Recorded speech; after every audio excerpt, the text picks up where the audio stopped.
let us discuss this example. Okay, so in this example we have a square.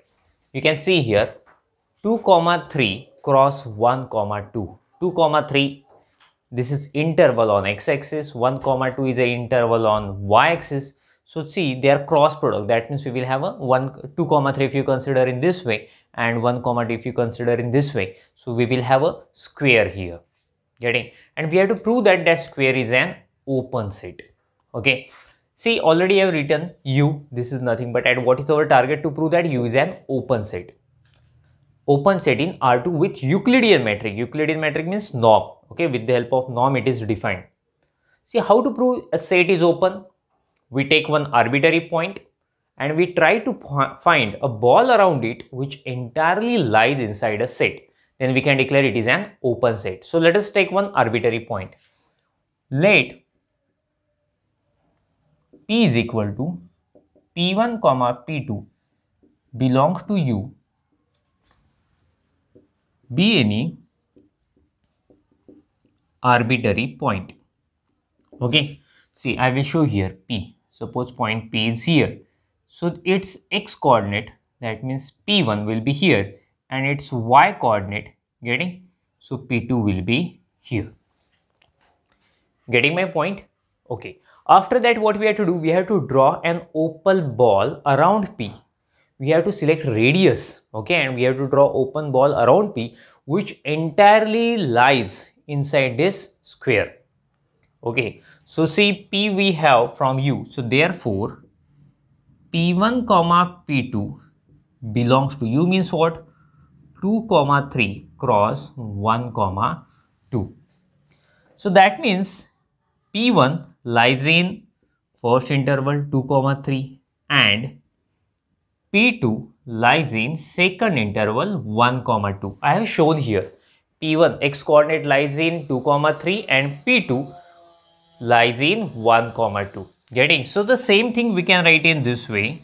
That means 2 less than P1 less than 3. You can easily see here 2 less than P1 less than 3. And what can I write here? And 1 less than P2 less than 2. Getting? Same thing I have written 1 less than P2 less than 2. So after that I will write separately. Means what? Separately means what? I can write in this way. Okay, implies 2 less than P1 comma P1 less than 3, P1 less than 3. Here what can I write?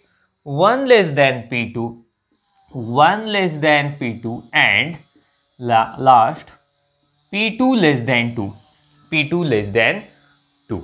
Okay, after that we have to select R, no? So which should be greater than 0. So I will shift all terms on that side. So that's why we will have all positive terms. That means 0 less than P1 minus 2, 0 less than 3 minus P1, 0 less than P2 minus 1 and 0 less than 2 minus P2. Have you understood what I have done? P1 minus 2, P1 minus 2, 3 minus P1, P2 minus 1 and 2 minus P2. Okay, so what will be the minimum distance? I will call it as R. So let R is equal to minimum of all these. So P1 minus 2, 3 minus P1, P2 minus 1 and 2 minus P2.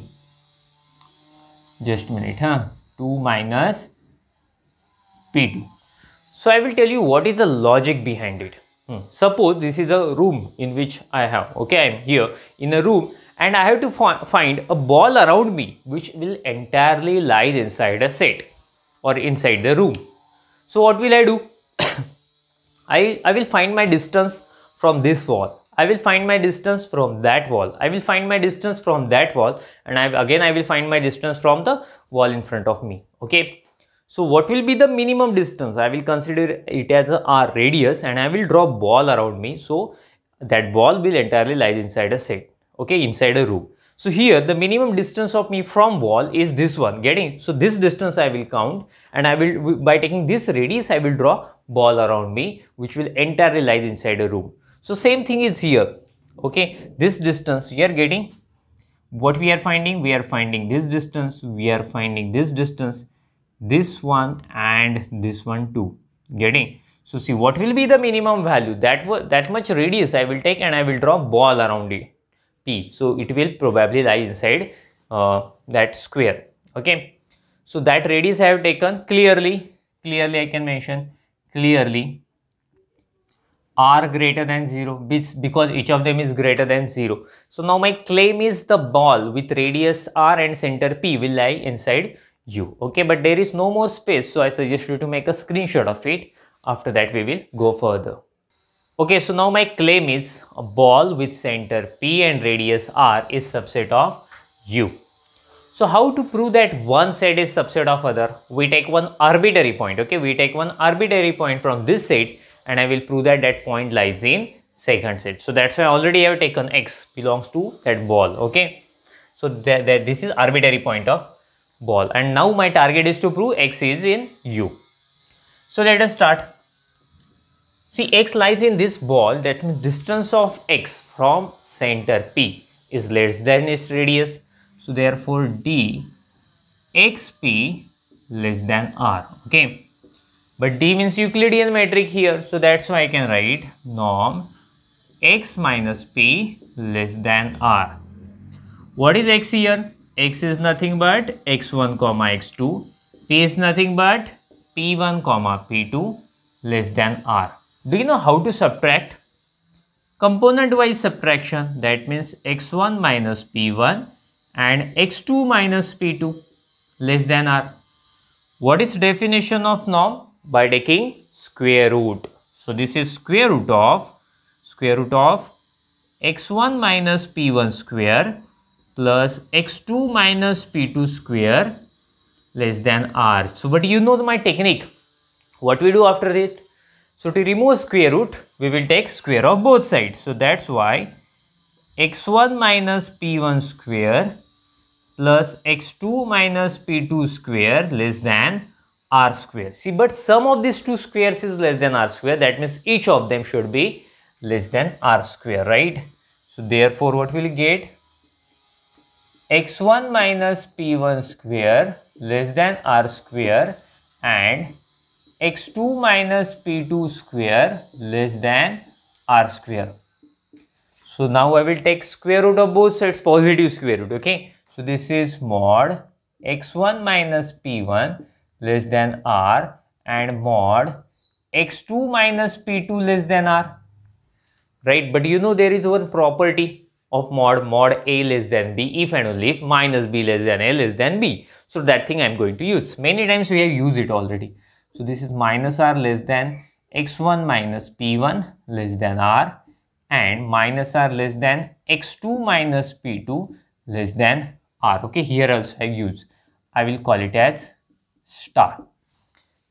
Okay, so after that I will go further, but there is no more space. So I suggest you to make a screenshot of it. Okay, so now I am going to use definition of r.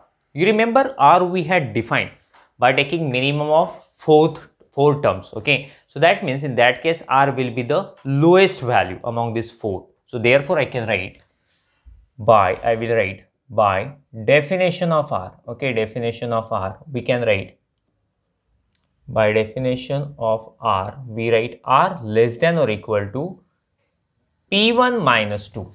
Okay, by definition of r, you can go back and check. So after that, these two terms I will take on this side. So therefore 2 minus p1 less than or equal to minus r. I will call it equation number 1. Okay, so if I compare r with a second term, we will have and again by definition of r, so that r less than or equal to 3 minus p1. That is my equation number 2. Similarly, we can consider the third term also. So therefore, and I will clearly mention and r less than or equal to p2 minus 1. This time I will shift these two terms on this side. So 1 minus p2 less than or equal to minus r, equation number 3. And now I am comparing r with the fourth term. So what will we have? So therefore r less than or equal to 2 minus p2, equation number 4. So see, many equations we have got 1, 2, 3, 4 and this star also. So let us combine, let us use Now from see 1, 2 and star. See what will you get from 1, 2 and star? 1 says 2 minus P1 less than minus R. Minus R less than x1 minus P1, which is less than R, and R less than or equal to 3 minus P2. Tell me, can I cancel minus P1 from all sides? Minus P1, minus P1, minus, sorry, here also minus P1, my mistake. So here is minus P1. Okay, minus P1, minus P1, minus P1 will get cancelled. So that's why 2 less than x1 less than 3. That is, the important thing is x1 belongs to 2, 3. This is a very important thing we have got. Okay. Now from 3, 4 and star. Tell me what will you get 3, 4 and star. Where is 3? Here is 3. 1 minus P2 less than or equal to minus R. Minus R is less than x2 minus P2 less than R, and R less than or equal to 2 minus P2, right? 2 minus P2. See, this star is not required now. We have used it, so let me remove it. We have already taken its screenshot. Okay.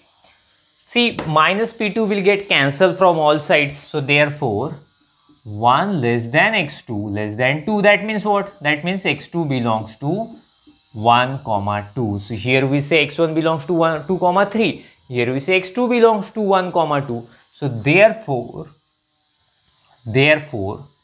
our x, that is nothing but x1, x2 belongs to what? 2, 3 cross 1, 2.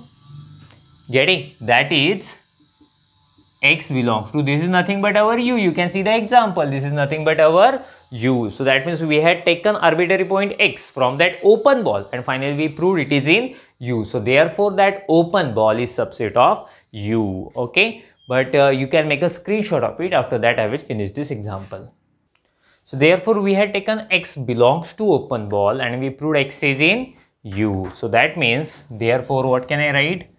Therefore that open ball with center P, radius R is subset of u. Okay, and this is true for each P because P was any arbitrary point. So therefore u is an open subset of R to D, where D is Euclidean distance. So in this way we finish the example. You can make a screenshot of it. After that we will stop. Thank you. Bye bye.